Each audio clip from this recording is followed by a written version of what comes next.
Bonjour à tous et à toutes, en espérant que tout le monde va bien en cette période trouble. Aujourd'hui, petit épisode pas vraiment long, puisqu'on va parler d'un animal pas très élaboré, mais pour autant très intéressant je trouve. On va discuter ensemble d'un herbivore qui est l'un des plus gros sur le continent africain. On va parler d'un animal qui fait frémir les lions, qui fait frémir aussi d'autres prédateurs tels que le guépard ou le léopard ou les carnivores en règle générale. Il fait partie d'un top 5 dont on va parler tout à l'heure. Mesdames et messieurs, soyez prêts, nous allons parler donc du buffle d'Afrique. Le buffle d'Afrique est un animal qui fait partie de la famille des bovins, famille extrêmement connue qui comporte les vaches, les veaux, les taureaux, les bœufs, etc. Mais aussi le gor, le banteng ou le yak sur le continent asiatique. C'est un animal qui mesure entre 1 m et 1,70 m de hauteur au garrot et jusqu'à 3 mètres de longueur. Les femelles sont plus petites et moins lourdes. Le poids des mâles peut lui flirter avec la tonne puisqu'il peut atteindre 900 voire 950 kg pour les plus gros spécimens. Un gabarit qui lui vaut une crainte vis-à-vis de bien des créatures dans la savane africaine et qui lui vaut une place dans le top 5 des animaux les plus dangereux au sein de cet écosystème. Concernant le gabarit, on a bien pu voir que c'était un argument de poids pour que les prédateurs potentiels soient dissuadés, mais ce n'est pas tout.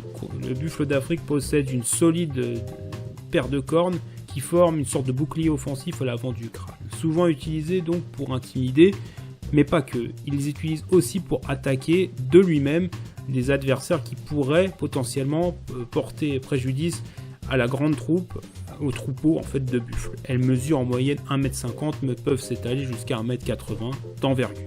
Bien entendu, la plupart des buffles peuvent vivre et dans la forêt ou dans la jungle ou même dans la savane. Et bien pour le buffle d'Afrique, ce sera le dernier cas de figure. Ceci étant dit, vivant dans cet environnement-là, il est souvent confronté à ce qu'on appelle la période sèche, dans laquelle il passe son temps à chercher les points d'eau pour que tous les membres du troupeau puissent s'abreuver.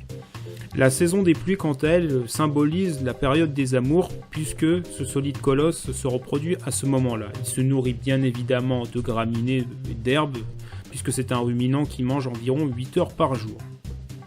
De prime abord, on ne prêterait pas au buffle une intelligence hors norme. Effectivement, lorsqu'on ne connaît pas cet animal, on pourrait se dire que c'est un balourd qui n'a aucune intelligence et qui fonce tête baissée. En réalité, lorsqu'on étudie la chose de plus près, on se rend compte qu'il y a un fort attrait social qui est développé au sein de ce qu'on appelle communément un troupeau. Troupeau qui est composé de 100 à 150 individus. Le but de ce troupeau en fait sera de se protéger les uns et les autres, mais surtout les plus faibles et les plus fragiles. Par exemple, lorsque un agresseur ou un prédateur attaque le troupeau, les plus vigoureux forment un cercle afin de protéger les plus vulnérables, formant donc un cercle dissuasif pour le potentiel agresseur qui voulait s'attaquer au carcan social.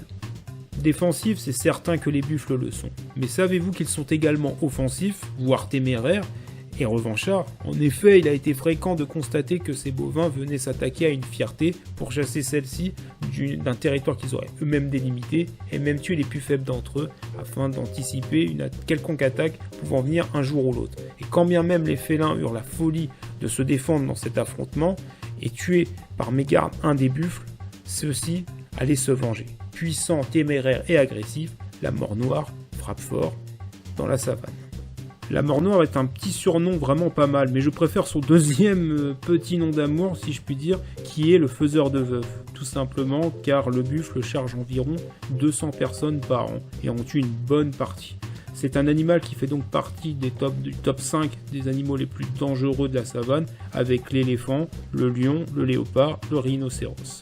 Donc le buffle d'Afrique fait partie de ce grand podium des animaux très dangereux, agressifs et qui ne semble pas connaître la peur et qui fait preuve parfois même d'un courage exemplaire en s'attaquant à celui qui est quasiment au sommet de la chaîne alimentaire, c'est-à-dire le lion, en le faisant passer pour un chaton.